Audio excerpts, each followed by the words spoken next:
A filha do multimilionário tinha 3 meses de vida, até que a nova empregada descobriu a verdade. Sofia ajoelhou-se com um cuidado quase reverente ao lado da pequena Clara, cujo corpo frágil parecia uma boneca de porcelana perdida na imensidão da poltrona de veludo.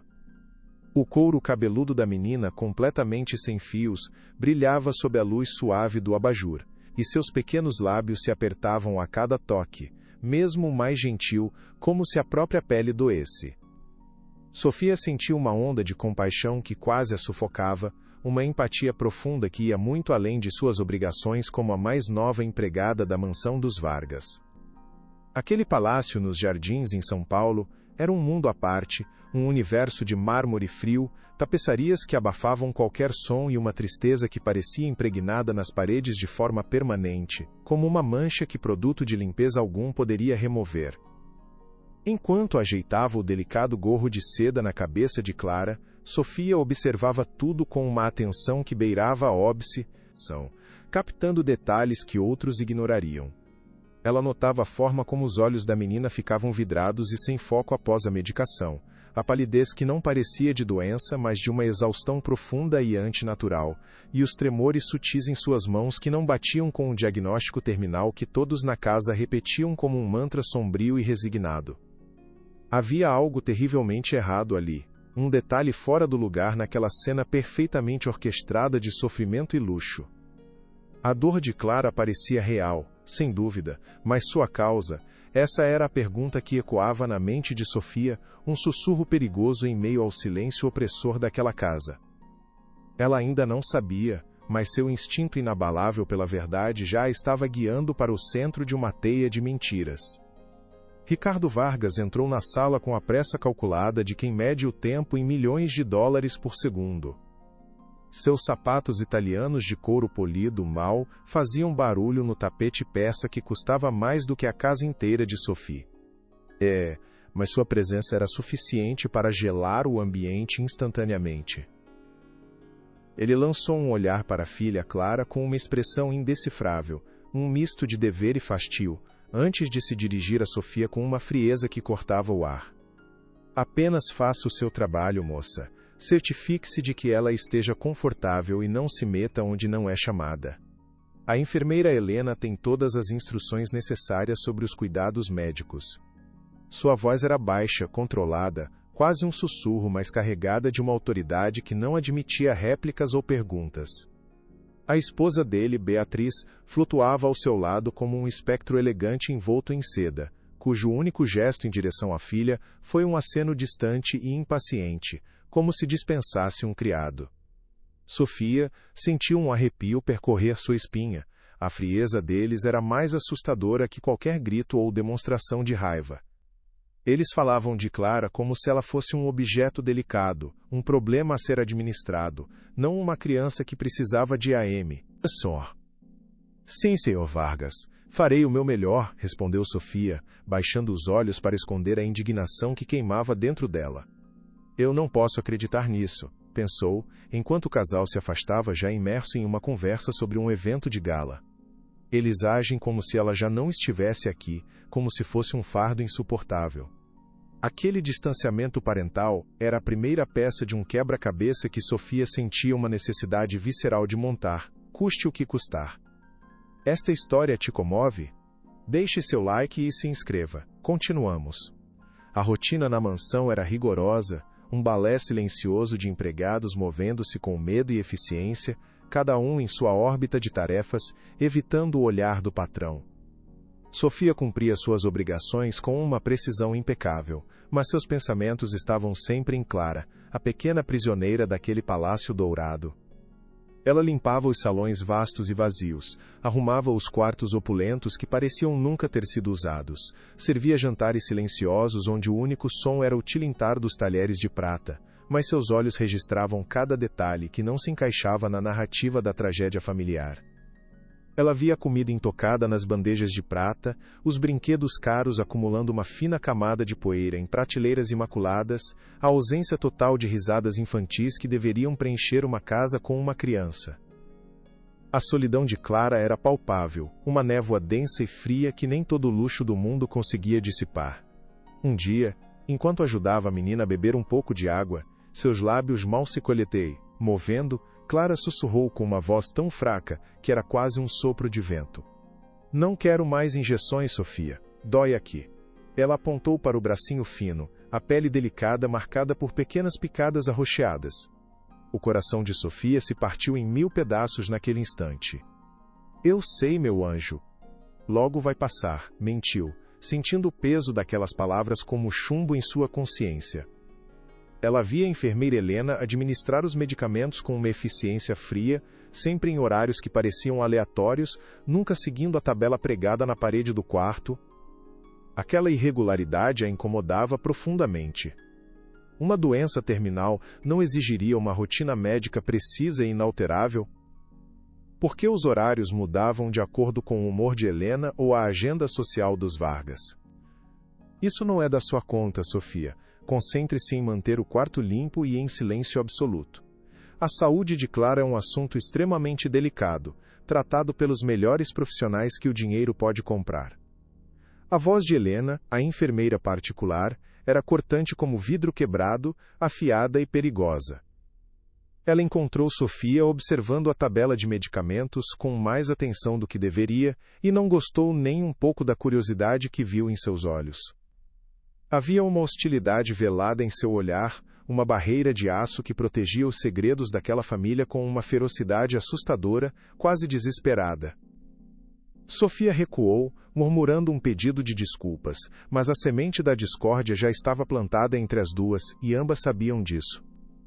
A partir daquele dia, Helena passou a vigiá-la de perto, seus passos silenciosos ecoando atrás de Sofia pelos corredores, seus olhos sempre fixos nela, analisando cada movimento, cada gesto. A tensão entre as duas se tornou quase insuportável, uma energia pesada que preenchia o ar sempre que estavam no mesmo cômodo. Sofia sentia que estava andando em um campo minado, onde qualquer passo em falso poderia resultar em uma explosão de consequências imprevisíveis e devastadoras. Ela sabe que eu estou desconfiada, pensou Sofia, enquanto esfregava uma mancha inexistente no chão de mármore, apenas para ter uma desculpa para ficar perto do quarto de Clara. Ela não me perde de vista um segundo. A enfermeira era a guardiã do segredo, a peça-chave que executava o plano dos Vargas. Mas por quê? O que ela ganhava com isso? O jogo de gato e rato havia começado, um duelo silencioso travado nos corredores luxuosos daquela mansão que mais parecia uma prisão dourada. O contraste entre sua vida e a dos Vargas era brutal, uma ferida que se abria todas as noites quando ela voltava para casa. Ao final de cada expediente exaustivo, Sofia pegava o último ônibus para a Zona Leste, deixando para trás o luxo opressivo e a tristeza fria, e voltando para si, implicidade calorosa de seu bairro. Ali, as casas eram pequenas, as ruas barulhentas, e as pessoas se cumprimentavam pelo nome, compartilhando o pouco que tinham com um sorriso no rosto. Ela morava com sua tia, uma senhora de mãos calejadas pelo trabalho e um coração enorme, que a criara desde que seus pais faleceram em um trágico acidente. A preocupação estava estampada no rosto enrugado da tia toda vez que Sofia chegava com o olhar perdido, a alma pesada como chumbo. O que tanto te aflige nessa casa de ricos, minha filha? Você volta daqui a cada dia mais pálida, parece que viu um fantasma, perguntou a tia certa noite enquanto servia um prato fumegante de arroz e feijão. Sofia suspirou, o cheiro de comida caseira a confortando por um instante. Tem algo muito errado naquela casa, tia, muito errado com a menina, a filhinha deles. Eles não a amam, eu sinto isso. Ela não ousava contar tudo, com medo de que suas suspeitas soassem como loucura, como a inveja de uma pobre moça contra Citaja. Os patrões bilionários, mas o tormento era visível em seus olhos. Cuidado, Sofia, gente com muito dinheiro e poder, eles não gostam de quem faz muitas perguntas. Eles podem esmagar a gente como se fôssemos formigas, e ninguém nem vai notar, aconselhou a tia, sua voz cheia de uma sabedoria nascida da experiência de uma vida de dificuldades. Sofia sabia que ela estava certa. O medo era um companheiro constante. Mas a imagem de Clara, pequena e indefesa, sempre voltava à sua mente, mais forte que qualquer temor. A oportunidade que ela tanto esperava, e ao mesmo tempo temia, surgiu em uma tarde chuvosa de terça-feira, quando a mansão estava mais silenciosa e sombria que o normal. Ricardo e Beatriz estavam em uma viagem de negócios em outra cidade, e a enfermeira Helena precisou sair às pressas para resolver uma emergência pessoal, algo que nunca, jamais acontecia. Ela deixou instruções rígidas para Sofia, seu rosto tenso e apressado, os olhos faiscando de nervosismo. Ela está dormindo profundamente, a medicação a deixou bem sedada. Não a perturbe por nada, entendeu? Absolutamente nada, disse Helena, com uma urgência que soou mais como uma ameaça velada do que uma simples instrução. Aquele foi o gatilho. A palavra sedada ecoou na mente de Sofia como um sino de alarme, confirmando suas piores suspeitas. Ninguém falava de uma criança doente em estado terminal como se estivesse apenas sedada. Assim que o carro de Helena desapareceu pelo portão imponente, Sofia sentiu o coração acelerar violentamente. Era agora ou nunca. Com as mãos trêmulas, ela pegou a chave mestra que usava para a limpeza e se dirigiu ao quarto de Clara, no final do corredor silencioso. O medo e a determinação travavam uma batalha feroz dentro dela. Eu não deveria estar fazendo isso. Posso ser demitida, ou pior, posso ir para a cadeia, pensou, a mão pairando sobre a maçaneta fria de latão. Mas e se eu estiver certa? E se eu puder salvar essa menina de um destino terrível? O pensamento na pequena Clara, tão frágil e sozinha naquele palácio de indiferença, venceu a batalha. Ela respirou fundo, girou a chave e empurrou a porta, entrando no santuário proibido onde a verdade, ou o início dela, a aguardava. O quarto de Clara era um conto de fada sombrio e silencioso. Brinquedos caríssimos e sem uso estavam perfeitamente arrumados nas prateleiras. Um dossel de seda flutuava sobre a cama como uma nuvem, e um silêncio mortal pairava no ar, quebrado apenas pela respiração quase imperceptível da menina. Clara dormia, mas era um torpor pesado, artificial, um sono que não parecia trazer descanso. Sofia se aproximou da escrivaninha de mogno que pertencia à enfermeira, seu instinto a guiando como um farol na escuridão daquele lugar. Ela começou a procurar, com o coração batendo descontroladamente em seus ouvidos, cada segundo parecendo uma eternidade, o medo de ser descoberta a cada instante. Gaveta após gaveta, encontrou apenas suprimentos médicos comuns, seringas embaladas, gaze, ampolas de soro. A frustração começou a tomar conta dela, o pânico subindo pela garganta. Quando estava prestes a desistir, sentindo a oportunidade escorrer por entre seus dedos tocaram uma pequena saliência na parte de baixo de uma das gavetas. Um fundo falso. Com a unha, ela conseguiu forçar a pequena trava e a placa de madeira cedeu, revelando um compartimento secreto. E lá dentro, escondido sob alguns documentos, estava ele. Um pequeno asterisco frasco de vidro âmbar, com a etiqueta parcialmente rasgada, como se alguém tivesse tentado dificultar a identificação. O conteúdo era um líquido claro, diferente de todos os outros remédios. Com o celular que tremia em sua mão, ela fotografou o objeto de todos os ângulos possíveis. Ela não podia levá-lo. Helena notaria sua ausência imediatamente. Com cuidado cirúrgico, colocou tudo de volta no lugar, garantindo que tudo parecesse intocado. Ao sair do quarto, ela sentiu o peso do mundo em seus ombros. Agora ela não tinha apenas suspeitas. Tinha o começo de uma prova. A volta de Helena foi marcada por uma tensão palpável, uma energia elétrica no ar. A enfermeira parecia farejar o ambiente, seus olhos percorrendo cada canto do corredor, procurando por abávoro sumpulgar. LGO fora do lugar. Ela fez uma série de perguntas a Sofia, disfarçadas de conversa casual, mas com a precisão de um interrogatório policial. Clara deu algum trabalho enquanto eu estive fora. Você precisou entrar no quarto dela por algum motivo específico?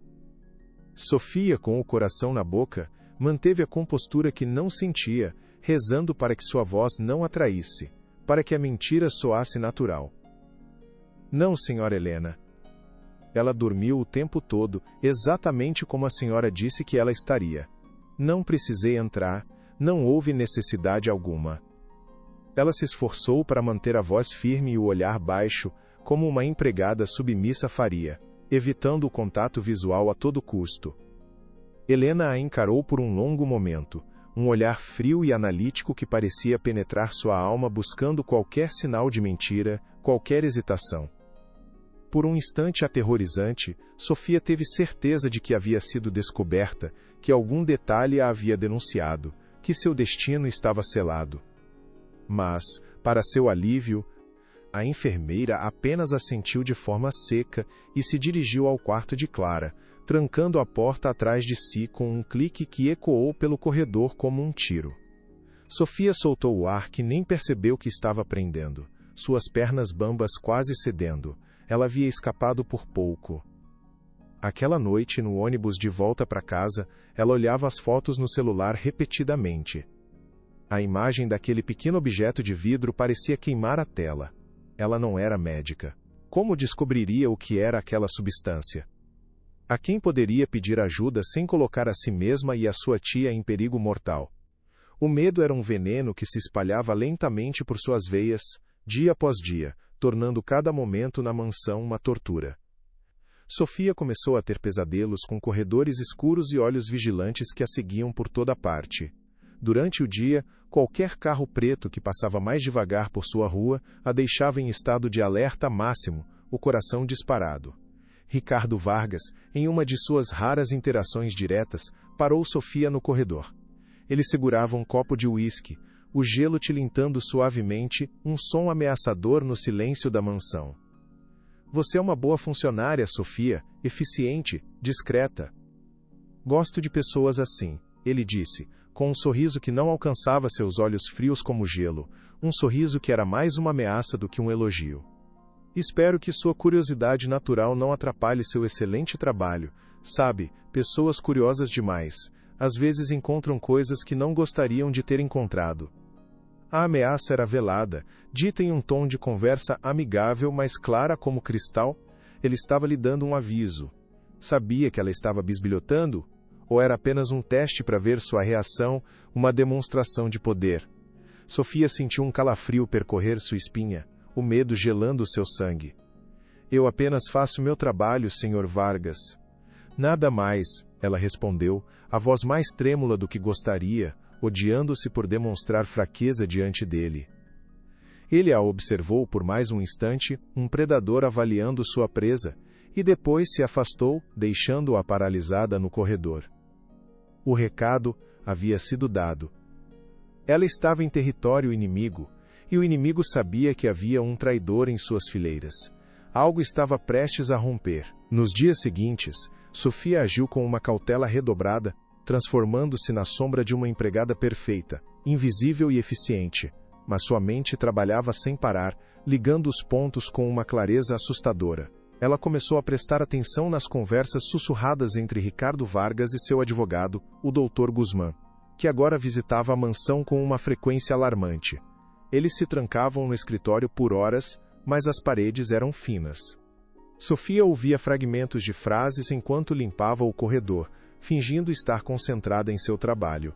Complicações com o testamento do avô, a cláusula de saúde, herança vinculada e a necessidade urgente de manter a situação sob controle até a maioridade.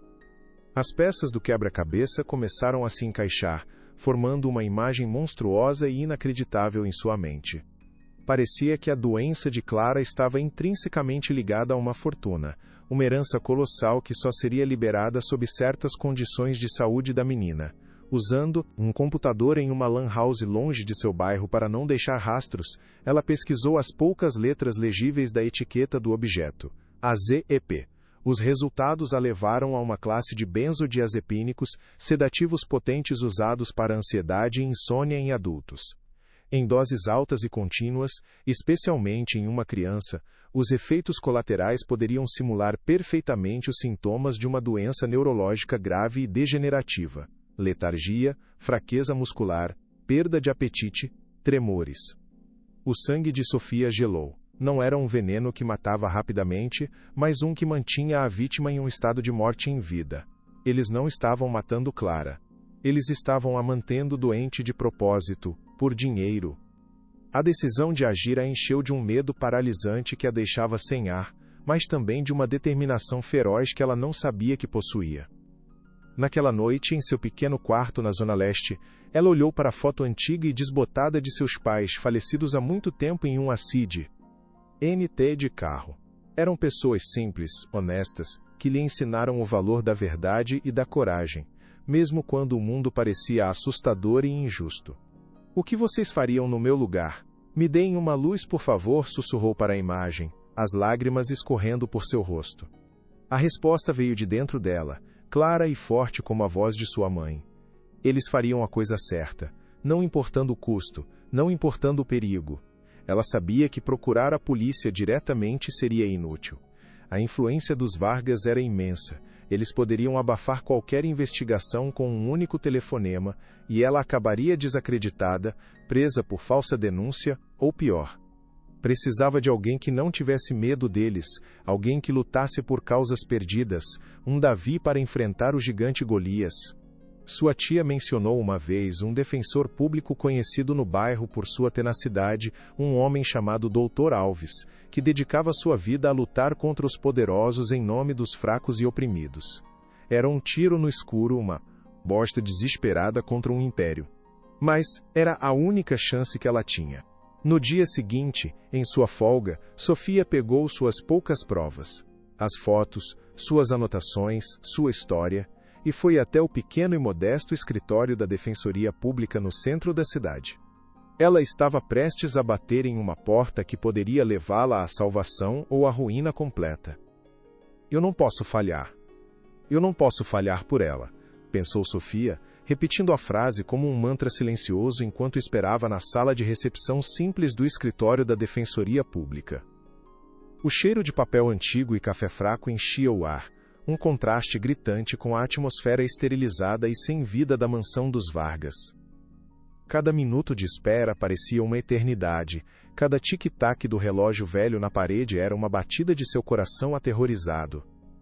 Ela repassava o que diria em sua mente, tentando organizar a torrente de informações e suspeitas em uma narrativa coerente e convincente, algo que não a fizesse parecer louca.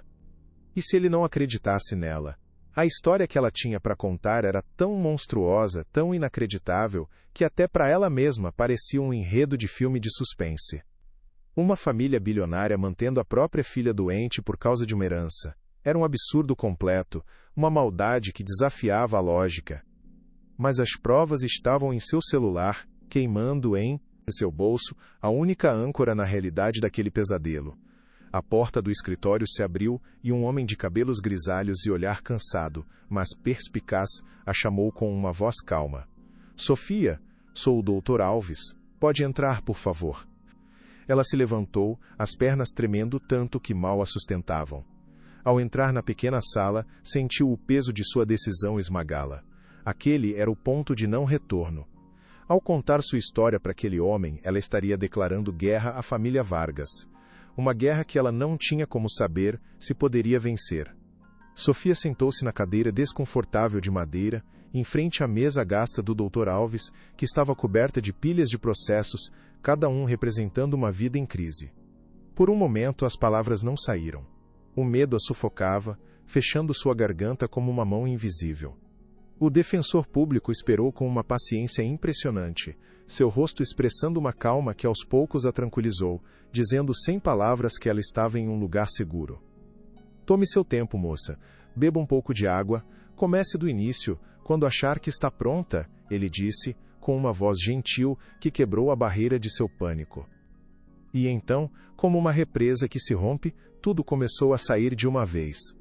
Sofia contou sobre a fragilidade de Clara, a frieza dos pais, a vigilância constante e ameaçadora da enfermeira Helena.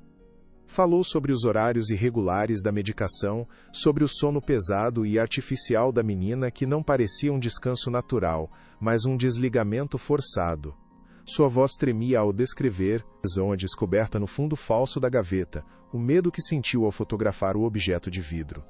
Com as mãos trêmulas, ela mostrou as fotos no celular. Dr. Alves ouvia atentamente, seus olhos fixos nos dela, sem interromper uma única vez.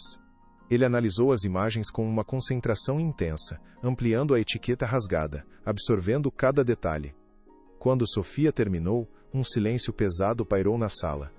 Ela prendeu a respiração, esperando o veredito. Ele poderia dispensá-la, dizer que eram apenas suposições de uma funcionária descontente. Mas em vez disso, ele a encarou com uma seriedade que lhe deu um fio de esperança. Isso que você está me contando, ele disse, lentamente, escolhendo cada palavra com um cuidado cirúrgico, é uma acusação de uma gravidade extrema, quase impensável. Você entende as consequências do que está fazendo, Sofia? Não apenas para eles, mas para você. Sua voz era calma, mas firme, sem espaço para ilusões. Ele precisava ter certeza de que ela sabia no que estava se metendo, no tamanho do inimigo que estava desafiando. Sofia engoliu em seco, mas encontrou força na imagem do rostinho pálido de Clara que se formou em sua mente. Eu entendo, doutor, eu entendo o risco, respondeu, a voz embargada pela emoção, mas firme na convicção. Mas eu não posso mais ver aquela menina sofrendo daquele jeito e não fazer nada. Alguém precisa lutar por ela, e parece que sou só eu. A família dela certamente não vai. Dr. Alves recostou-se na cadeira, os dedos entrelaçados sobre a mesa. Ele já tinha visto muitos casos de injustiça, de abuso de poder, de crueldade humana em suas formas mais variadas, mas aquilo era diferente. Era a personificação do mal disfarçado de cuidado e amor. A família Vargas é uma das mais poderosas de São Paulo. Eles têm os melhores advogados, a imprensa no bolso e recursos ilimitados. Eles vão tentar destruir você, Sofia. Vão pintar você como uma louca, uma mentirosa, uma chantagista. Estão preparados para isso? Cada palavra dele era um STE, uma última chance para ela desistir e voltar para sua vida. Mas a imagem de Clara, pálida e sedada em sua cama de luxo, deu a Sofia a força de que precisava para dar o passo final. Eu estou preparada, ela disse enxugando as lágrimas com as costas da mão. Eu não tenho dinheiro nem poder, mas eu tenho a verdade, e isso tem que valer alguma coisa. Um brilho de admiração passou pelos olhos cansados do defensor público. Ele via na sua frente não uma empregada assustada e desesperada, mas uma guerreira com uma coragem de leão. Ele se levantou, contornou a mesa, estendeu a mão para ela e disse com uma firmeza que a encheu de esperança. Então, Sofia, parece que nós temos um caso e uma longa, longa luta pela frente. O primeiro plano do Dr. Alves foi agir com a máxima cautela, como um estrategista em um campo de batalha. Não podemos dar a eles nenhum aviso de que sabemos. Se eles desconfiarem, vão destruir todas as provas e sumir com a menina. Precisamos de mais do que fotos, precisamos de uma prova material, algo que possa ser analisado, antes de tornarmos isso público, explicou ele, a mente já trabalhando nas próximas jogadas. O plano era arriscado, quase suicida. Sofia precisaria voltar para a mansão e continuar seu trabalho como se nada tivesse acontecido. Seu papel agora era ser uma espiã em território inimigo, seus olhos e ouvidos seriam a única vantagem que eles teriam. A ideia a apavorava. Voltar para aquela casa, sob o olhar vigilante de Ricardo e principalmente de Helena, parecia uma tortura psicológica. Você consegue fazer isso, Sofia? É perigoso, e eu não vou te forçar a nada, perguntou o Dr. Alves, seu olhar buscando a verdade no dela. Sofia pensou em Clara. Se desistisse agora, o que aconteceria com a menina? Ela seria condenada a uma vida de sedação e doença fantasma, talvez para sempre. Eu consigo, doutor. Eu farei o que for preciso por ela. Eles combinaram um meio de comunicação seguro, usando um celular pré-pago que ele lhe entregou. O retorno à mansão foi um dos momentos mais difíceis de sua vida. Cada passo para dentro daquele portão dourado pesava 1 tonelada, cada corredor parecia mais sombrio, cada sombra parecia esconder uma ameaça. Ela se concentrou em suas tarefas com uma intensidade robótica, mantendo a cabeça baixa e a boca fechada, tentando se tornar invisível. Limpar, esfregar, polir, os movimentos repetitivos ajudavam a acalmar sua mente em chamas e a disfarçar a tempestade de medo e adrenalina que se formava dentro dela. Ela observava tudo, anotando mentalmente cada detalhe que pudesse ser útil. A frequência das visitas do advogado, as conversas telefônicas tensas de Ricardo em seu escritório, a maneira obsessiva como Helena guardava a chave do armário de medicamentos, sempre presa em um cordão em seu pescoço. À noite, em seu pequeno quarto, ela escrevia tudo em um pequeno diário, um registro meticuloso do crime que se desenrolava diante de seus olhos, cada palavra uma pequena peça do quebra-cabeça que ela e o Dr. Alves estavam montando. É por você, pequena, pensava ela toda vez que passava pelo quarto de Clara e a via deitada, imóvel em seu berço de ouro, uma princesa adormecida por um feitiço maligno. Aquela promessa silenciosa era o combustível que a mantinha de pé, mesmo quando o medo ameaçava consumi-la por inteiro. Ela não estava mais apenas limpando uma casa, estava reunindo as armas para uma guerra que estava prestes a explodir e abalar a cidade. A tensão na mansão atingiu um novo patamar, tornando o ar pesado quase irrespirável. Helena parecia ter um sexto sentido, uma intuição maligna que a alertava para o perigo iminente. Certa tarde, no corredor do andar de cima, ela interceptou Sofia, bloqueando seu caminho com o corpo, uma barreira humana de hostilidade. Você parece muito pensativa ultimamente, Sofia. Distraída. Algum problema em casa que esteja tirando seu sono? Sua voz era falsamente doce, um veneno coberto de mel, mas seus olhos eram duros como pedras de gesso, fixos nos dela. Só estou um pouco cansada, senhora Helena. Muito trabalho, respondeu Sofia, tentando desviar do confronto. Helena se aproximou mais, invadindo seu espaço pessoal, sua voz baixando para um sussurro ameaçador que fez cada pelo do corpo de Sofia se arrepiar. Você só é a empregada, o que pode saber disso? Não se meta onde não é chamada. Pessoas que se metem onde não devem costumam ter acidentes, quedas, assaltos na rua. Seria uma pena se algo acontecesse com você ou com sua querida tia lá na Zona Leste. Ela mora sozinha, não é? A ameaça foi clara, direta e cruel. A menção à sua tia fez o sangue de Sofia gelar nas veias.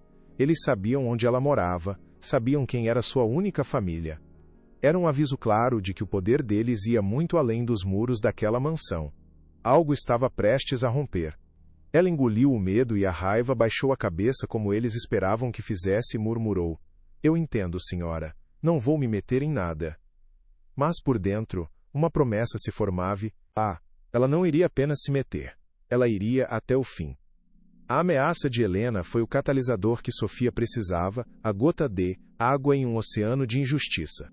O medo que a paralisava se transformou em uma fúria gelada e calculista. Ela ligou para o Dr. Alves do telefone pré-pago naquela mesma noite, a voz trêmula de raiva e urgência, contando o que havia acontecido. Eles me ameaçaram, doutor. Ameaçaram minha tia diretamente, não podemos mais esperar. Precisamos agir agora, antes que eles façam alguma coisa.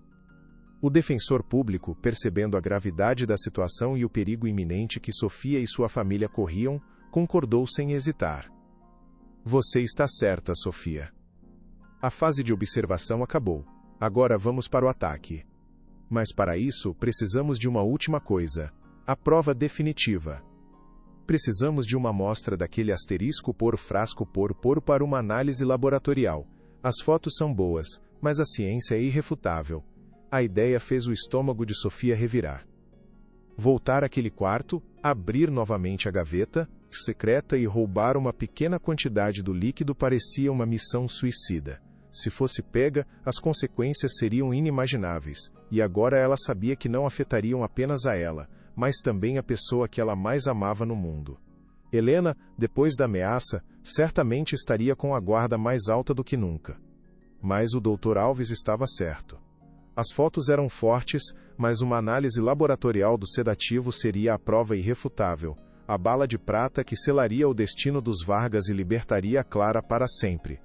Como eu vou fazer isso? Ela me vigia como um falcão, ela perguntou, a voz quase um sussurro. Você vai encontrar uma maneira, Sofia. Sua coragem te trouxe até aqui. Não duvide dela agora, respondeu ele, sua confiança nela reacendendo a chama da esperança. O plano foi traçado com a precisão de uma operação militar, cada passo cuidadosamente calculado. Dr. Alves conseguiu um contato em um laboratório confiável que faria a análise de forma anônima e rápida, sem fazer perguntas. Sofia precisaria coletar a amostra usando uma pequena seringa de insulina que o advogado lhe forneceu, fácil de esconder na palma da mão ou no bolso do uniforme. A oportunidade teria que ser criada, não esperada. Sofia sabia que a única maneira de tirar Helena do caminho por tempo suficiente seria causando uma distração grande e crível. Ela, acidentalmente, derramaria um balde de água com produto de limpeza no corredor do andar de cima, perto da escada principal, criando uma situação perigosa que exigiria uma limpeza imediata e a atenção de todos os funcionários, incluindo Helena, que era obcecada com a segurança e a ordem da casa. O risco era imenso. A própria Sofia seria a principal suspeita se algo desse errado, e a encenação precisaria ser perfeita para não levantar suspeitas. Era uma aposta de tudo ou nada, um lance final e desesperado. Na manhã seguinte, com a pequena seringa escondida no bolso do uniforme e o coração batendo como um tambor contra suas costelas, ela se preparou para o ato. Que Deus me ajude a não falhar, pensou, enquanto subia as escadas com o balde na mão, o líquido balançando perigosamente. A segurança de Clara e seu próprio futuro dependiam dos próximos minutos. O ar parecia pesado, denso, como se a própria casa prendesse a respiração antes do ato final daquela perigosa charada. O som do balde caindo e da água se espalhando pelo chão de mármore polido foi estrondoso, ecoando pela casa silenciosa como um tiro. Oh, meu Deus! Me desculpem! Eu tropecei, a alça arrebentou, gritou Sofia, a voz carregada de um pânico convincente que ela nem precisou fingir, pois seu coração realmente parecia que ia sair pela boca. Imediatamente outros empregados correram para ver o que havia acontecido, suas vozes se misturando em um coro de surpresa e preocupação. Como esperado, Helena foi a primeira a chegar, o rosto contorcido em uma máscara de fúria e desprezo. Sua incompetente, olha a bagunça que você fez! Alguém podia escorregar e se quebrar todo, ela gritou, sua atenção totalmente voltada para o desastre no chão. Era a brecha que Sofia precisava, os segundos preciosos que ela havia planejado com tanto cuidado. Enquanto Helena dava ordens aos outros para isolar a área e buscar panos e esfregões, Sofia se desculpou profusamente e disse: "Eu vou buscar mais panos, acho que ter." E no armário do quarto da Clara, é o lugar mais próximo. Helena hesitou por uma fração de segundo, seu olhar desconfiado cravado em Sofia, mas a urgência da situação a fez concordar. "Vá rápido! E não toque em nada!" ordenou. Com o coração na garganta, Sofia correu para o quarto. A porta estava destrancada. Ela entrou, fechou atrás de si e foi direto para a escrivaninha. Seus dedos ágeis abriram a gaveta, encontraram o fundo falso e pegaram o objeto de vidro. Ela destampou, inseriu a agulha da seringa e retirou uma pequena quantidade do líquido. O processo todo não levou mais de 30 segundos, mas pareceu uma vida inteira. Ela colocou tudo de volta, pegou alguns panos e saiu. Ninguém desconfiou de nada. Com a pequena seringa contendo a prova definitiva escondida com segurança no bolso interno de seu uniforme, o resto do dia passou em um borrão de ansiedade e adrenalina. Sofia sentia os olhares de Helena sobre ela, mais intensos e desconfiados do que nunca depois do acidente, e ela se manteve firme, interpretando o papel da empregada desastrada e profundamente arrependida, mantendo a cabeça baixa e o semblante de culpa. Ao final do expediente, ela praticamente correu para o ponto de ônibus, com medo de ser revistada ou questionada novamente a qualquer momento. Encontrou o Dr. Alves em uma cafeteria discreta no centro da cidade, longe de qualquer lugar que pudesse ser associado a eles, um local anônimo e seguro. Sem dizer uma palavra, ela lhe entregou a seringa cuidadosamente embrulhada em um lenço de papel. O advogado a pegou com um aceno de cabeça, a expressão grave e concentrada, entendendo o peso do que aquele pequeno objeto representava. "Você fez a sua parte, Sofia. E foi a parte mais perigosa. Agora deixe o resto comigo. A partir de amanhã, as coisas vão começar a mudar drasticamente. Fique longe da mansão.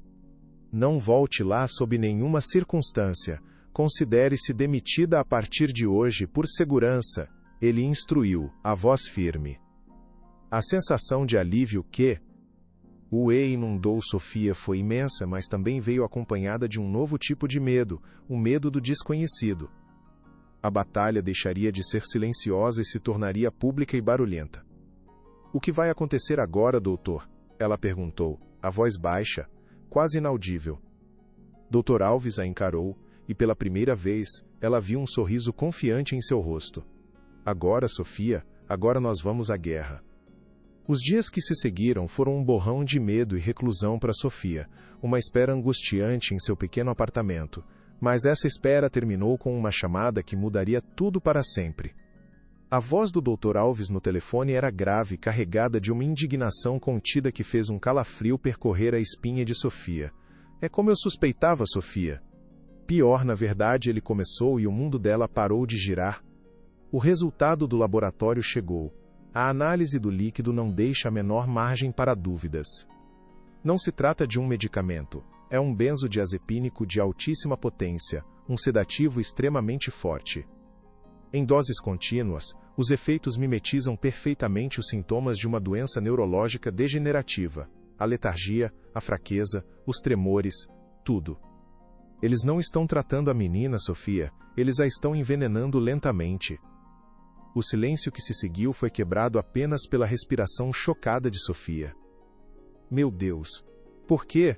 Ela sussurrou, a maldade daquela ação sendo grande demais para sua mente compreender. Dinheiro, Sofia, a cláusula do testamento. A guerra começou de verdade agora. Mal desligou, a retaliação veio, mais rápida e brutal do que ela poderia imaginar. Seu telefone pré-pago tocou, um número desconhecido. Era Ricardo Vargas, a voz calma tornando tudo ainda mais assustador. Sofia, eu sei que é você, ele disse. Acha que pode lutar contra mim? Acha que alguém vai acreditar na história de uma empregadinha invejosa? Deixe minha família em paz, esqueça o que acha que viu. Mas se continuar com essa loucura, eu vou esmagar você, vou destruir sua vida. Você é uma mosca tentando derrubar um prédio, Sofia. E moscas sempre acabam no chão. A ligação terminou e Sofia ficou paralisada, tremendo incontrolavelmente. A certeza da impunidade na voz dele era a coisa mais aterrorizante que já tinha ouvido. O mais forte está por vir. Fique até o final. A humilhação, no entanto, estava longe de terminar e seria pública, cruel e projetada para aniquilar sua credibilidade de uma vez por todas.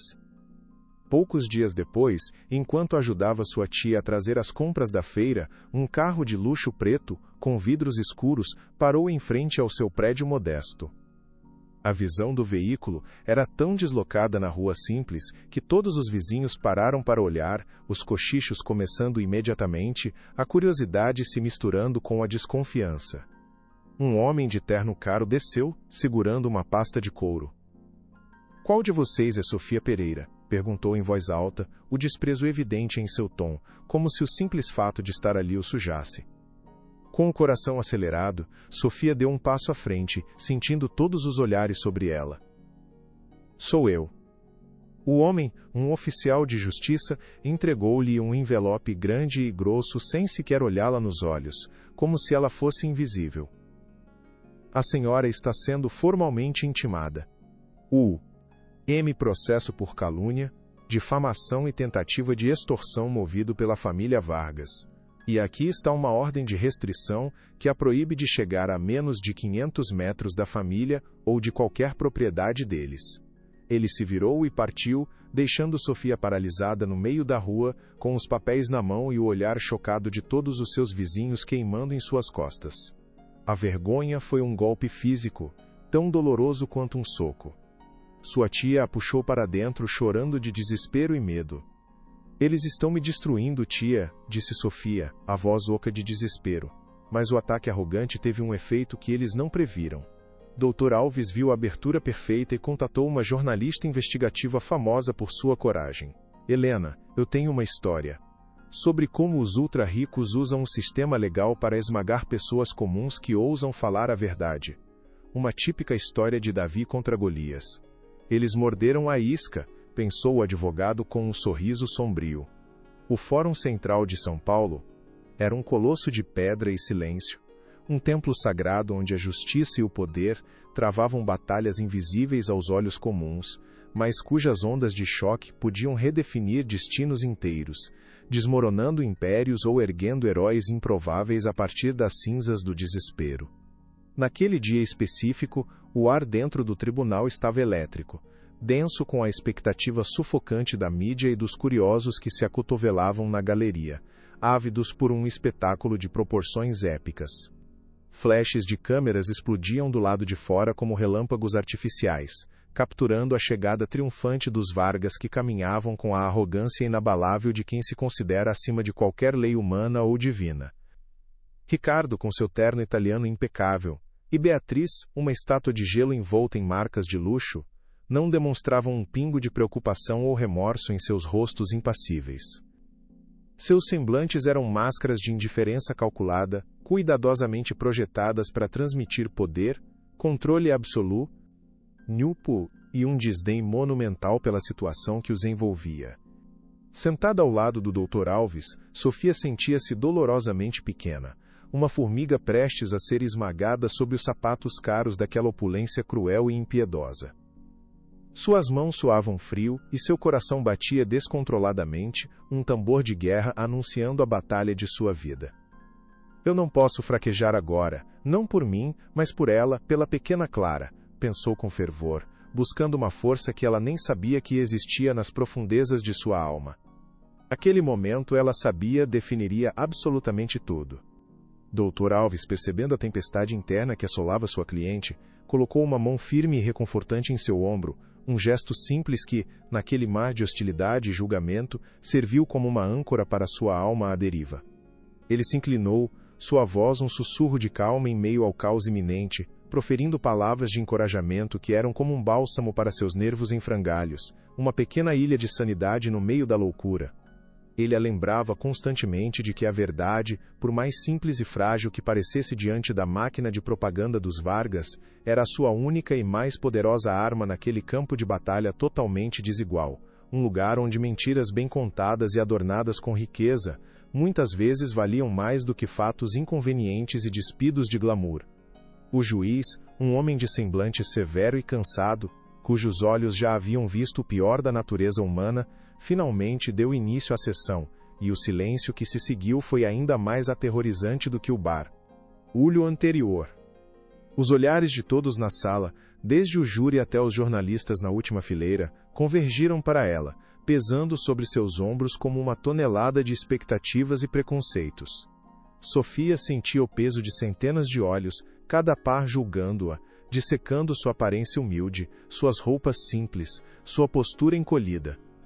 Eles já me condenaram em suas mentes, pensou ela, o desespero tentando fincar suas garras afiadas em seu coração. Mas então, em um lampejo de memória vívida, ela se lembrou do rosto pálido de Clara, da fraqueza em seus olhos, do sorriso fraco que ela lhe dava mesmo nos piores dias, e uma nova onda de determinação a invadiu, apagando o medo como uma maré alta apaga pegadas na areia.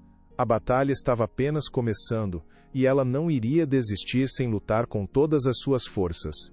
O Dr. Guzmán, advogado de defesa dos Vargas, era a própria personificação da arrogância jurídica, um tubarão em um tanque de peixes pequenos, farejando sangue na água. Ele se movia pelo tribunal como se fosse o dono do palco, seu sorriso desdenhoso e predatório dirigido diretamente a Sofia, uma tática clara para intimidá-la antes mesmo que a primeira palavra fosse dita, para desestabilizá-la diante de todos. Quando chegou sua vez de interrogá-la, ele se aproximou lentamente, saboreando o momento, circulando sua presa com uma confiança teatral que gelava a espinha. Sua presença era uma ameaça física e psicológica. Ele parou a poucos metros dela, o cheiro de sua colônia cara invadindo o espaço de Sofia, e a encarou por um longo momento de silêncio calculado, projetado para deixá-la ainda mais nervosa e vulnerável. O tribunal inteiro prendeu a respiração, esperando o início do ataque verbal.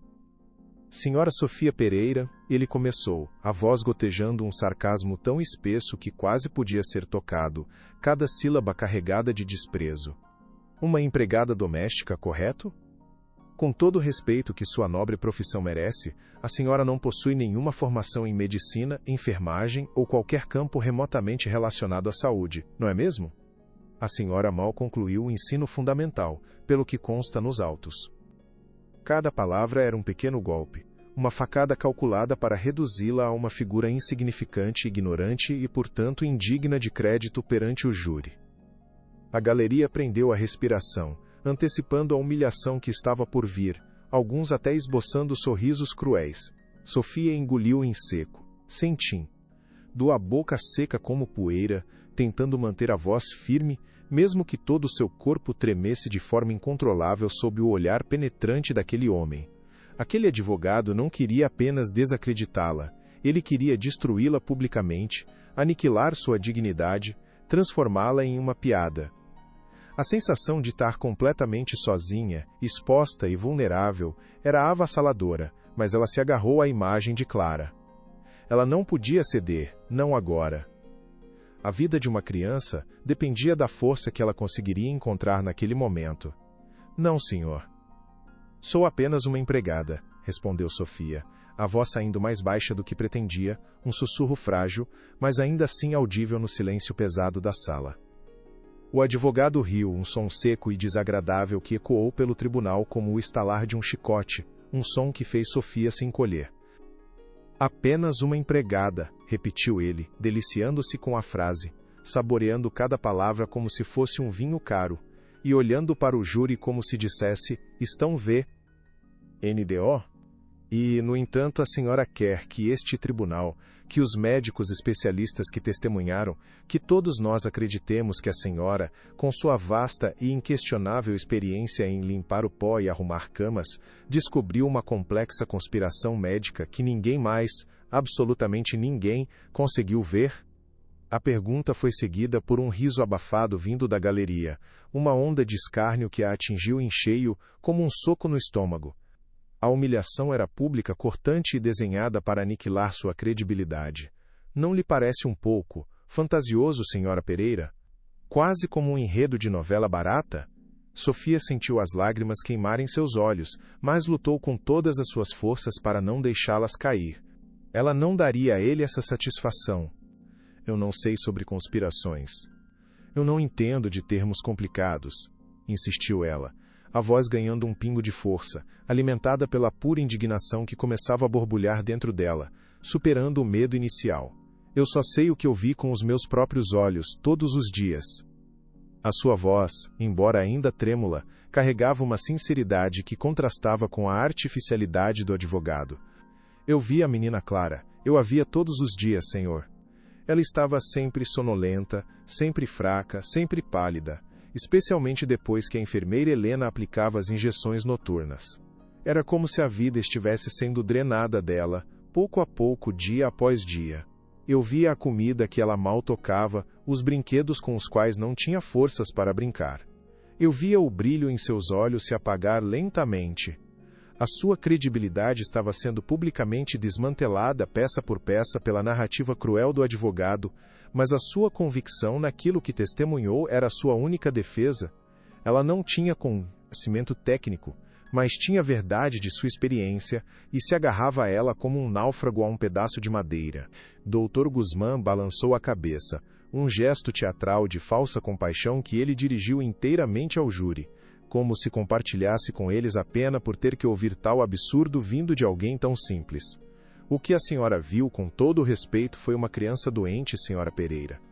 Uma criança sofrendo de uma condição médica trágica e incurável, algo que a senhora, compreensivelmente, com sua limitada educação, não tem a menor capacidade para entender ou interpretar corretamente.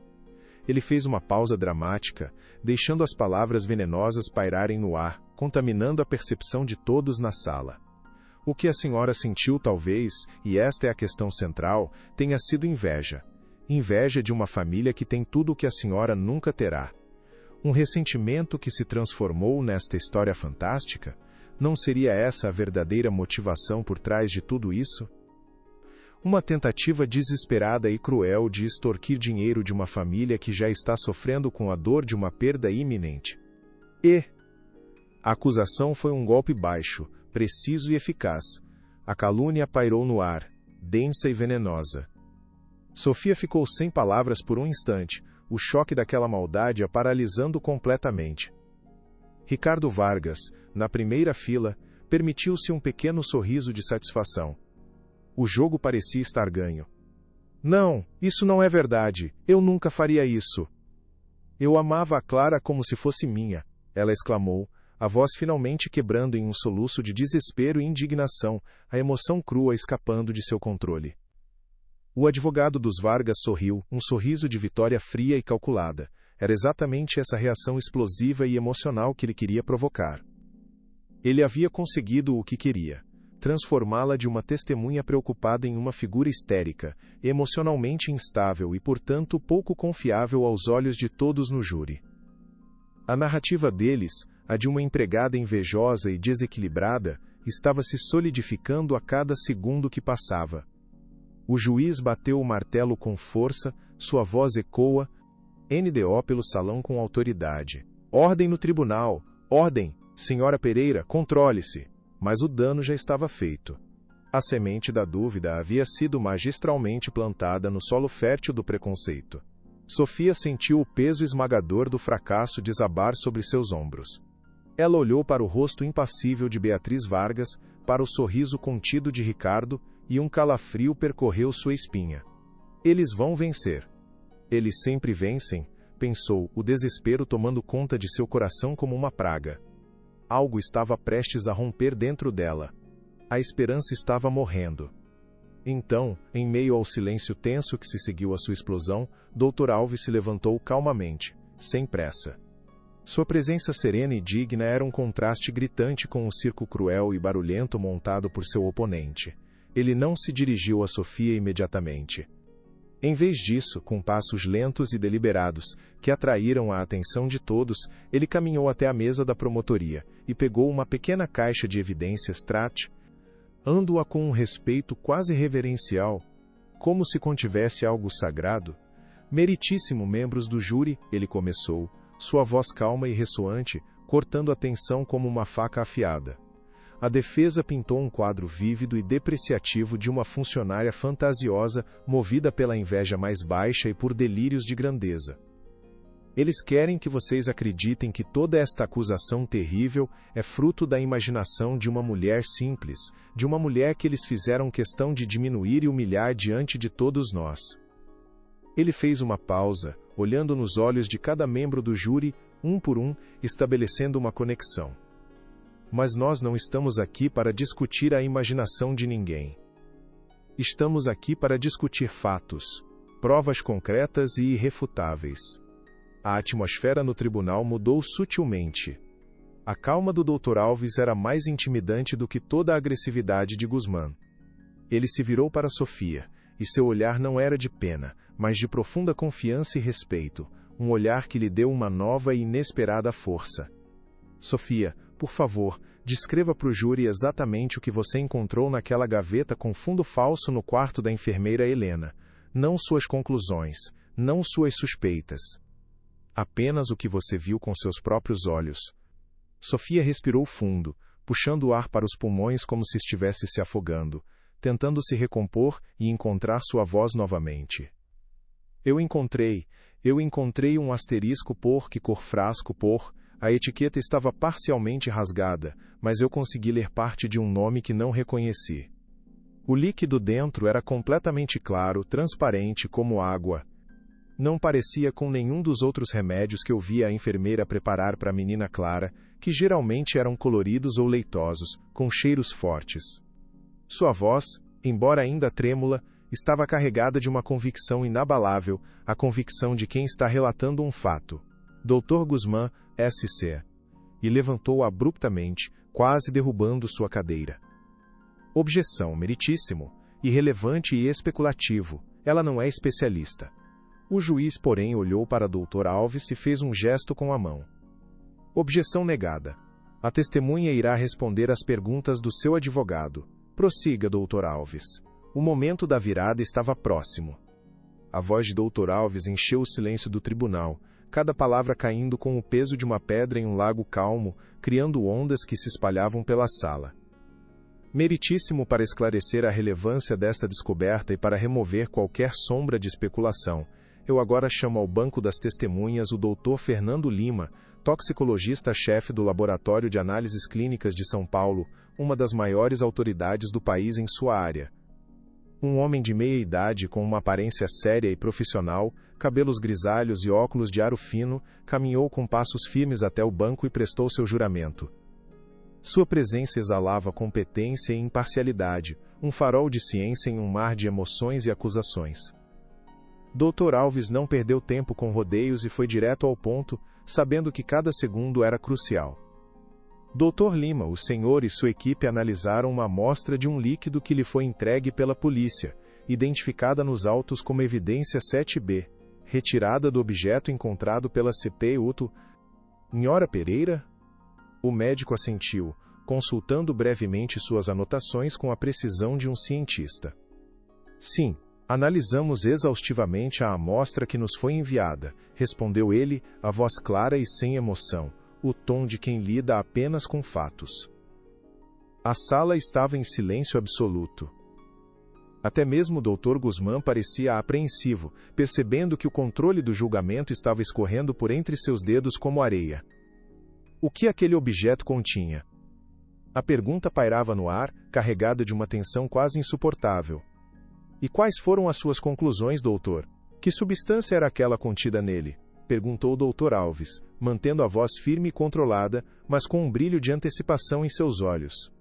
O toxicologista ajeitou os óculos na ponte do nariz, um gesto metódico antes de entregar sua bomba.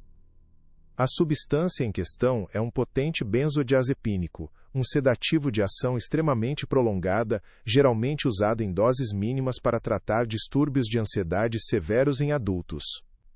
No entanto, a concentração na amostra era alarmantemente alta, muito além de qualquer uso terapêutico conhecido ou seguro, especialmente para uma criança. Ele fez uma pausa calculada, olhando diretamente para o júri para garantir que eles entendessem a gravidade do que estava prestes a dizer. O murmúrio na galeria começou a crescer, um zumbido de choque e incredulidade. O juiz bateu o martelo levemente, pedindo silêncio. A expressão de Ricardo Vargas começou a endurecer, a máscara de calma começando a mostrar as primeiras rachaduras. Beatriz, ao seu lado, permaneceu imóvel, mas seus dedos apertavam a bolsa de grife com uma força desumana. Dr. Lima continuou, sua voz cortando o ar como um bisturi preciso. Em doses contínuas, como as que seriam necessárias para manter os níveis encontrados nas amostras de sangue da criança, especialmente em um organismo infantil ainda em desenvolvimento, seus efeitos colaterais são devastadores e progressivos. Eles incluem letargia crônica, fraqueza muscular severa, perda de apetite, perda de cabelo, tremores incontroláveis e uma apatia geral profunda. Ele parou por um instante, deixando a lista de horrores assentar na mente de todos, e olhou diretamente para os jurados. Sintomas que para um leigo, ou mesmo para um médico não especialista que não suspeitasse de envenenamento deliberado, poderiam ser facilmente e tragicamente confundidos com os de uma doença neurológica degenerativa grave e rara. Um murmúrio chocado percorreu a galeria, desta vez mais alto, incontrolável. Dr. Guzmán saltou de sua cadeira, o rosto pálido. Objeção! O doutor está especulando sobre diagnósticos. O juiz o fuzilou com o olhar. Sente-se, Dr. Guzmán, ou eu o removerei da sala. O perito está apresentando suas conclusões factuais com base nas evidências.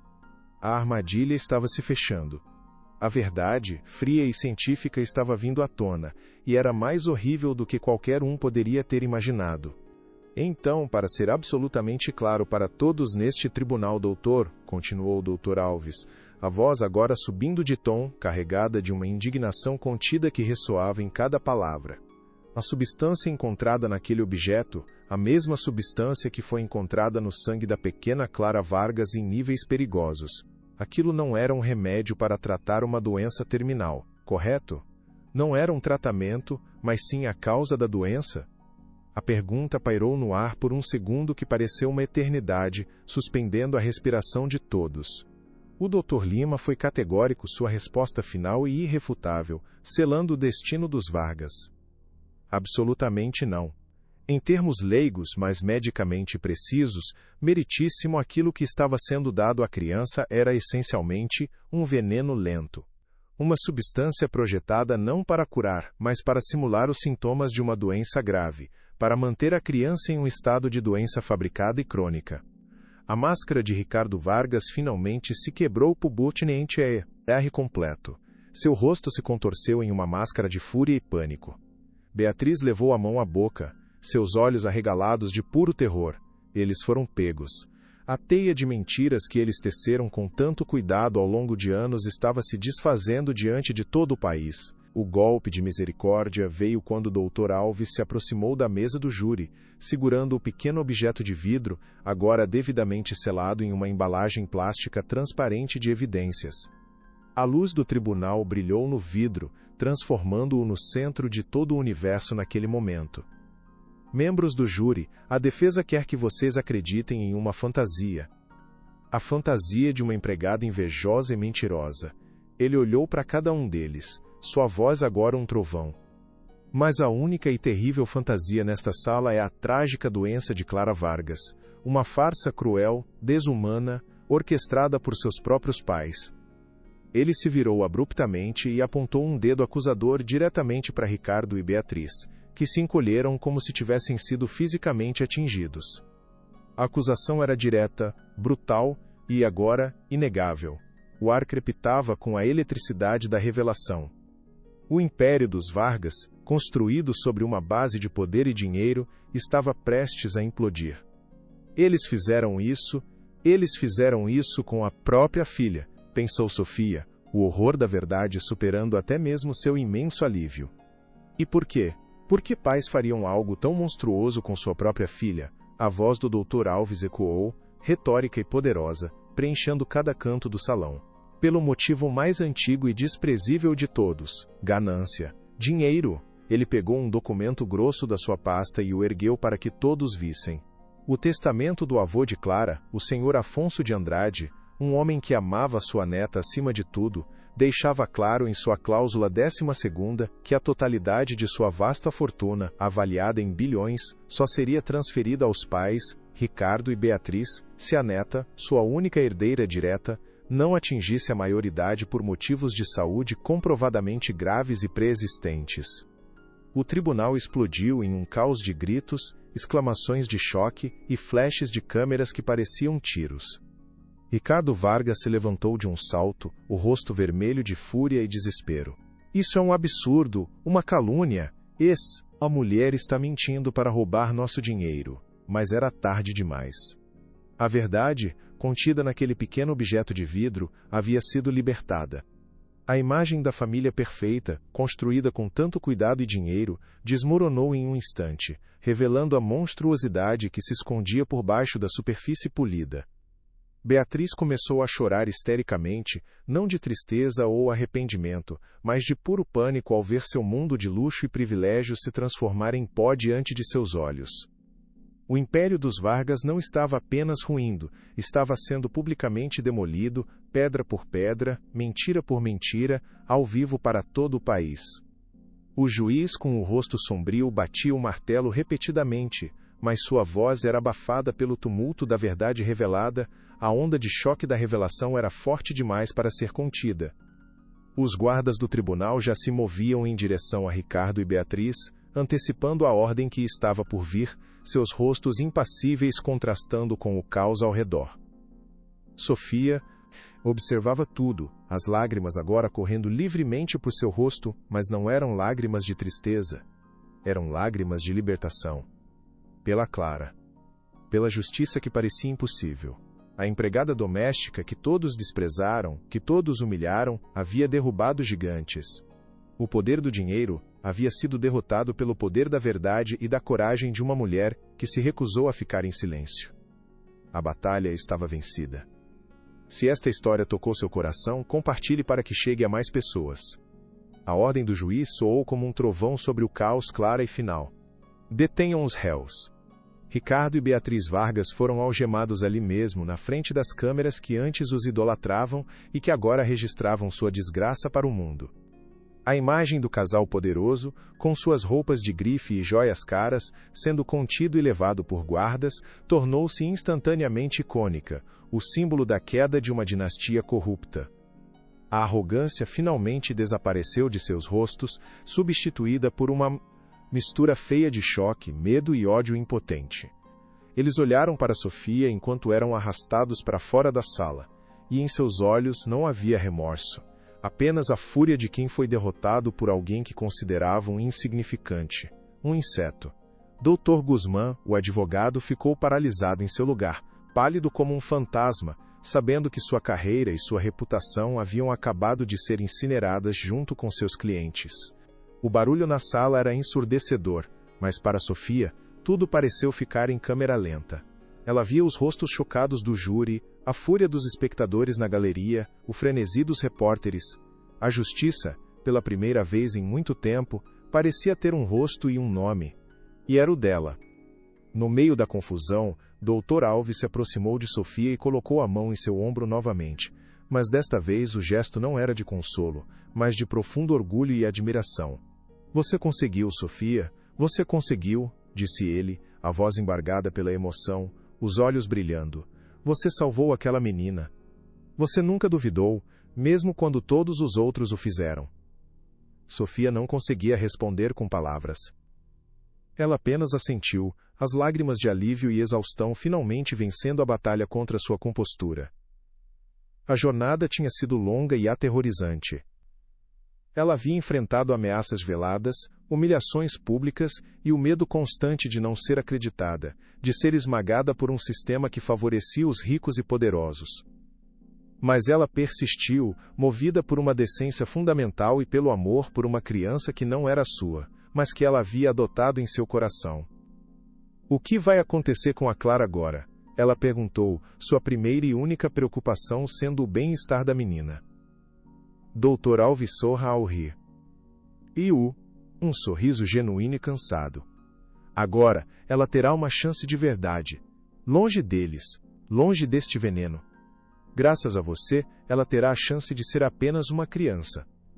Feliz e saudável. Enquanto os guardas escoltavam o casal Vargas para fora do tribunal, passando por um corredor de câmeras e insultos do público enfurecido, Sofia permaneceu sentada, sentindo o peso dos últimos meses finalmente começar a ceder, deixando um vazio exausto em seu lugar.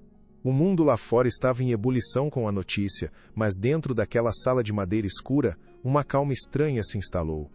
Ela pensou na enfermeira Helena, uma peça crucial no quebra-cabeça. Dr. Alves lhe informou que, diante das provas irrefutáveis apresentadas no tribunal, Helena havia concordado em uma confissão completa, detalhando como era coagida e recompensada financeiramente para manter o esquema em funcionamento. Sua cooperação selaria o destino dos Vargas e garantiria que eles recebessem a pena máxima. Era um final agridoce. Helena também era, de certa forma, uma vítima da manipulação e do poder dos Vargas, mas sua covardia e ganância quase custaram a vida de uma criança inocente. A justiça teria que pesar suas ações na balança. Eu só espero que ela encontre paz, pensou Sofia, sem sentir ódio, apenas uma profunda tristeza pela teia de destruição que a ganância de duas pessoas havia criado, arrastando tantos outros para o abismo. O juiz encerrou a sessão, mas muitas pessoas permaneceram, olhando para Sofia com uma mistura de respeito e admiração. Estranhos se aproximavam para apertar sua mão, para agradecer-lhe por sua coragem. Ela, que sempre fora invisível, tratada como parte da mobília, era agora o centro das atenções. A sensação era desconcertante e avassaladora. Ela não se via como uma heroína, via-se apenas como alguém que fez o que era certo, o que qualquer ser humano decente deveria fazer em seu lugar. Ela não queria fama ou reconhecimento, queria apenas voltar para sua vida simples, para a paz de seu pequeno apartamento e, acima de tudo, queria ver Clara. Vê-la sorrir um sorriso genuíno, vê-la correr no jardim, vê-la livre da prisão silenciosa e química em que seus próprios pais, a ave, iam colocado. O caminho para a recuperação de Clara seria longo e difícil, exigindo cuidados médicos e psicológicos, mas agora, pela primeira vez em anos, havia um caminho. Havia esperança. A porta da gaiola dourada havia sido arrombada, e a pequena prisioneira estava finalmente livre para voar. E tudo começou com a coragem de uma mulher que ousou olhar para a escuridão e dizer: isso está errado. A poeira do escândalo assentou lentamente, mas o tremor daquele julgamento continuaria a ecoar por muito tempo nos corredores do poder e nas conversas das pessoas comuns. Sofia saiu do Fórum Central de São Paulo para um mundo que parecia diferente, um mundo onde a luz do sol parecia mais brilhante, e o ar mais limpo. Ela não saiu como uma celebridade, mas como um símbolo silencioso de coragem, protegida do enxame de repórteres pela figura paterna e firme do Dr. Alves. Ele a guiou através da multidão com uma dignidade que impunha respeito, abrindo um caminho em meio ao caos de microfones e FL. Estes. As pessoas na rua a reconheciam, não por seu rosto, mas pela história que agora todos conheciam.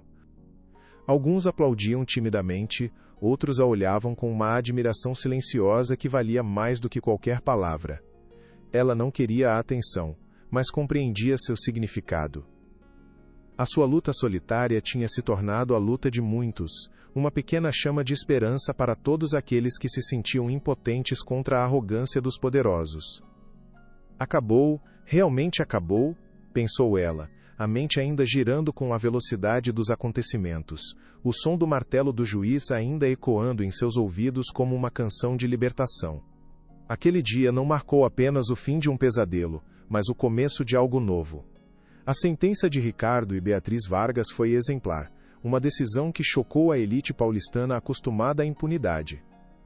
Eles foram condenados a décadas de prisão por tortura, cárcere privado e fraude, perdendo não apenas sua liberdade, mas também a totalidade de sua fortuna, que foi confiscada pela justiça para garantir o tratamento e o futuro de Clara. A queda do Império Vargas foi brutal, completa e pública. Seus nomes, antes sinônimos de sucesso e poder, tornaram-se uma mancha de vergonha, uma história de advertência sobre a podridão que o dinheiro pode esconder. Para Sofia, a notícia da condenação trouxe uma sensação de justiça plena, mas não de alegria. Não havia felicidade em ver a vida de ninguém destruída, mesmo a daqueles que lhe causaram tanto mal. Havia apenas a confirmação sóbria de que as ações têm consequências e que a verdade, por mais que tentem enterrá-la, sempre encontra uma forma de respirar. Sua tia a abraçou com força quando ela chegou em casa, as lágrimas da velha senhora molhando seu ombro. Você fez a coisa certa, minha filha. Seus pais estariam tão orgulhosos de você, disse ela com a voz embargada, e aquelas palavras foram a única recompensa que Sofia realmente precisava, o único troféu que importava em sua vitória silenciosa. O reencontro com Clara aconteceu dias depois, em um quarto claro e ensolarado do Hospital Público de São Paulo, um ambiente que contrastava brutalmente com a opulência fria e sombria da mansão. A menina estava fraca, confusa e assustada, seu pequeno corpo ainda lutando para se livrar das toxinas que a mantiveram prisioneira por tanto tempo. Mas, pela primeira vez em anos, ela estava livre de sedativos. Quando Sofia entrou no quarto, os olhos de Clara, antes opacos e distantes, focaram nela com um lampejo de reconhecimento. Um pequeno e frágil sorriso se formou em seus lábios. Sofia, sussurrou ela, a voz ainda rouca pela falta de uso. Sofia se ajoelhou ao lado da cama, o coração transbordando de uma emoção tão intensa que quase doía. Ela segurou a mãozinha de Clara, sentindo o calor da vida retornando a ela. Estou aqui, meu anjo. Estou aqui e não vou a lugar nenhum, prometeu ela, as lágrimas escorrendo por seu rosto, sem que ela fizesse qualquer esforço para contê-las. A jornada da vida Rayu e recuperação de Clara seria longa, mas ali, naquele quarto de hospital simples, sob o olhar atento de médicos dedicados e o amor incondicional de Sofia, a pequena guerreira finalmente começava a sua verdadeira vida.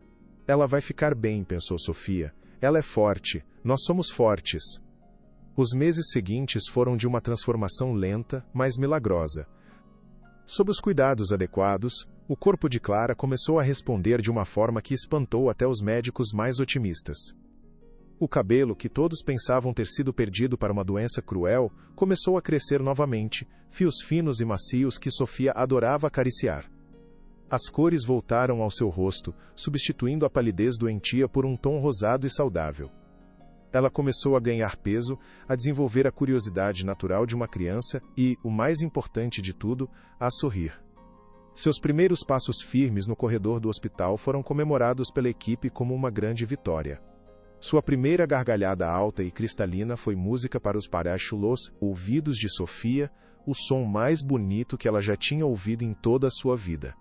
Sofia estava lá todos os dias, depois de seu novo trabalho, lendo histórias para ela, ensinando-a a brincar com os brinquedos que agora ela tinha energia para segurar, simplesmente estando presente.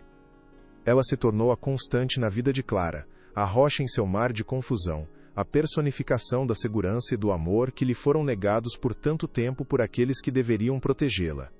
O passado não podia ser apagado, mas um novo futuro estava sendo construído. Enquanto Clara florescia, a vida de Sofia também passava por uma profunda mudança. O clamor público e a admiração por sua coragem abriram portas que ela nunca sonhou que existissem. Ela recebeu ofertas de emprego, propostas para contar sua história em livros e filmes, mas recusou todas. Ela não queria se beneficiar da tragédia de Clara. No entanto, uma proposta feita pelo próprio Dr. Alves em nome do Ministério Público era diferente. Com os bilhões confiscados da fortuna dos Vargas, o Estado decidiu criar uma fundação dedicada à proteção de crianças em situação de vulnerabilidade, uma instituição que teria recursos para investigar casos de abuso e fornecer apoio legal. Eles queriam que a fundação levasse o nome do avô de Clara, um homem de bom coração cujo legado quase foi manchado pela ganância de sua filha. E queriam que Sofia fizesse parte do conselho. Sua voz é importante, Sofia, sua experiência, sua empatia. Ninguém melhor do que você para garantir que esta fundação cumpra seu propósito, disse-lhe Dr. Alves em um café tranquilo. Eu não sei se sou capaz, doutor. Eu sou só uma, ela começou hesitante. Você é a prova viva de que uma única pessoa pode mudar o mundo. Ele a interrompeu, com um sorriso gentil que dissipou suas dúvidas. A decisão de aceitar mudou o curso de sua vida para sempre. Sofia mergulhou no trabalho da recém-criada Fundação Clara Andrade, com a mesma paixão e determinação que dedicou ao caso da menina. Ela estudou, aprendeu sobre leis, sobre psicologia infantil, sobre gestão. Ela não era mais a empregada invisível que limpava os vestígios da vida dos outros. Ela era uma força ativa, uma defensora incansável dos direitos das crianças. Ela visitava abrigos, ouvia histórias de partir o coração e lutava com unhas e dentes por cada caso, vendo em cada criança assustada um reflexo da pequena Clara que ela resgatou da escuridão. A sua história pessoal dava-lhe uma credibilidade e uma força que nenhum diploma poderia conferir. Ela se tornou a alma da fundação, a bússola moral que guiava todas as suas ações, garantindo que os recursos fossem usados para salvar vidas, e não para alimentar a burocracia. Ela encontrou seu propósito não na fama ou no reconhecimento, mas no serviço silencioso e constante aos mais frágeis, transformando sua dor e sua luta em um legado de esperança para milhares de outras pessoas. É isso que eu deveria estar fazendo desde o início, pensou ela, sentindo uma paz que nunca havia conhecido. A relação com o Dr. Alves, ou apenas Marcos, como ele insistiu que ela o chamasse, floresceu em uma amizade profunda e respeitosa. Eles se encontravam com frequência, não apenas para discutir os casos da fundação, mas para compartilhar um café, uma conversa, um silêncio confortável. Ele via nela não a heroína que a mídia pintou, mas a mulher de força extraordinária e coração imenso que enfrentou o impossível e venceu. Ela via nele não o advogado brilhante, mas o homem bom e íntegro que acreditou nela quando ninguém mais o faria, que lhe deu voz e coragem. Havia uma ternura não dita entre eles, um carinho que se manifestava em gestos simples. Certa tarde, enquanto caminhavam por um parque depois de uma reunião particularmente difícil, ele parou e simplesmente segurou sua mão. Não foi um gesto romântico, mas de profundo companheirismo e apoio. Você carrega um peso muito grande, Sofia, ele disse a voz suave, cheia de compreensão. Deixe-me ajudar a carregá-lo de vez em quando. Ela RTOU sua mão de volta, um pequeno sorriso surgindo em seus lábios. Naquele momento, ela soube que não estava mais sozinha em sua jornada. Tinha encontrado não apenas um propósito, mas também um parceiro de alma. Legalmente, Clara foi colocada sob a tutela do Estado, mas, na prática, Sofia e Marco se tornaram sua família. Com o tempo, eles iniciaram o processo de adoção, um passo natural que formalizaria o vínculo que já existia em seus corações. A burocracia era lenta, mas a história deles era tão conhecida e o amor entre os três tão evidente que ninguém duvidava do resultado. Clara começou a chamá-los de Mamãe Sofia e Papai Marcos, e cada vez que ela o fazia, o coração de Sofia se enchia de uma alegria pura e simples que curava qualquer ferida antiga. A menina começou a frequentar a escola, fez amigos e descobriu paixões. Adorava desenhar, enchendo cadernos com flores coloridas e animais sorridentes, um reflexo do mundo vibrante que agora se abria para ela, tão diferente daquele que, o quarto escuro e silencioso de seu passado. A sombra de seus primeiros anos ainda estava lá, em pesadelos ocasionais ou em uma súbita aversão a agulhas, mas era uma sombra que diminuía a cada dia, dissipada pela luz do amor e da segurança que a cercavam. Ela era a prova viva de que as cicatrizes podem curar, que a resiliência do espírito humano é um milagre a ser celebrado. O legado de Sofia cresceu para além dos muros da fundação. Sua história inspirou uma mudança na percepção pública sobre o abuso infantil, especialmente quando ele ocorre por trás das fachadas de riqueza e poder. O caso Vargas se tornou um marco na jurisprudência brasileira, levando à aprovação de 2 novas leis de proteção à criança, apelidadas informalmente pela imprensa de Lei Clara. Essas leis endureceram as penas para crimes de maus tratos e criaram mecanismos mais eficazes para denúncias anônimas e investigações, garantindo que a voz de uma empregada, de um vizinho ou de um professor pudesse ser ouvida sem médio, o de retaliação. Sofia nunca buscou o crédito por isso. Quando jornalistas a procuravam, ela sempre desviava a atenção de si mesma. A verdadeira heroína é a Clara. E todos os profissionais que lutam todos os dias para proteger nossas crianças. Eu apenas fiz o que minha consciência mandava, dizia ela, com uma humildade que só aumentava a admiração que as pessoas sentiam por ela. Ela realmente não entende o tamanho do que fez, pensou Marcos um dia, observando-a brincar com Clara no jardim, a cena irradiando uma paz que parecia quase sagrada. Ela não via a si mesma como uma heroína, mas como alguém que simplesmente fez a coisa certa. A mansão nos jardins, antes um símbolo de poder opressor, ficou vazia por anos, um monumento fantasmagórico à ganância de seus antigos donos. Ninguém queria comprar uma casa com uma história tão sombria. Eventualmente, por uma decisão judicial, a propriedade foi transferida para a Fundação Clara Andrade.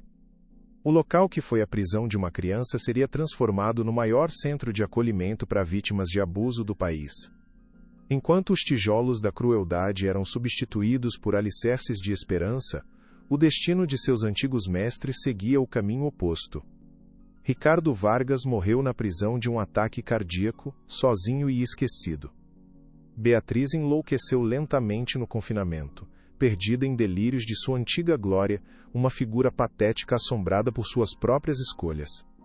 Helena, a enfermeira, cumpriu uma pena reduzida e desapareceu, para sempre marcada pela cumplicidade.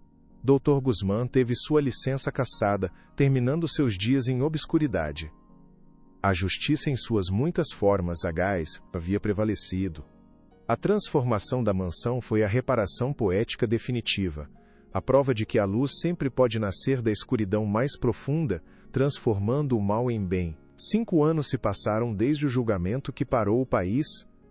O sol da tarde entrava pelas janelas amplas do novo prédio da Fundação Clara Andrade, iluminando o escritório de Sofia. As paredes não eram decoradas com prêmios ou diplomas, mas com dezenas de desenhos infantis coloridos, cada um uma pequena história de superação e esperança. Uma batida suave na porta a tirou de seus pensamentos. Era Clara, agora com 7 anos, uma menina vibrante e cheia de vida, os olhos brilhando com inteligência e alegria. Ela carregava um buquê de margaridas colhidas no jardim da fundação, um lugar que antes fora um símbolo de seu sofrimento. Para você, mamãe Sofia, disse ela com um sorriso que iluminava todo o ambiente e apagava qualquer vestígio de tristeza do passado. Sofia a abraçou com força, inalando o cheiro de infância feliz, de grama e de sol, a prova definitiva de sua vitória. A fundação que levava o nome de Clara já havia ajudado mais de 500 crianças em situações de vulnerabilidade, oferecendo um porto seguro e uma chance de recomeçar. As leis que o caso inspirou haviam mudado o panorama da proteção infantil no Brasil para sempre. Enquanto observava Clara colocar as flores em um vaso sobre sua mesa, Sofia sentiu uma onda de gratidão profunda. A vida lhe havia tirado muito, mas também lhe dera o presente mais precioso de todos. Ela não apenas salvou uma criança, ela encontrou uma filha. Ela não apenas expôs uma mentira, ela encontrou sua voz e seu propósito. A jornada havia sido árdua, uma subida íngreme por um caminho cheio de espinhos, mas o topo da montanha oferecia uma vista de uma beleza indescritível. A história de Sofia, Clara e daquele pequeno objeto de vidro que mudou tudo, se tornou uma lenda moderna, um lembrete poderoso para todos. A mensagem era clara, ressoando através do tempo e das circunstâncias, simples e eterna. A verdade, por menor e mais frágil que seja a voz que a pronuncie, possui uma força própria, uma luz capaz de penetrar a mais densa escuridão. E a coragem de uma única pessoa, movida pela decência e pelo amor, é suficiente para abalar impérios e mudar o destino de muitos, provando que a verdadeira força não reside no poder ou no dinheiro, mas na inabalável convicção de fazer o que é certo, custe o que custar.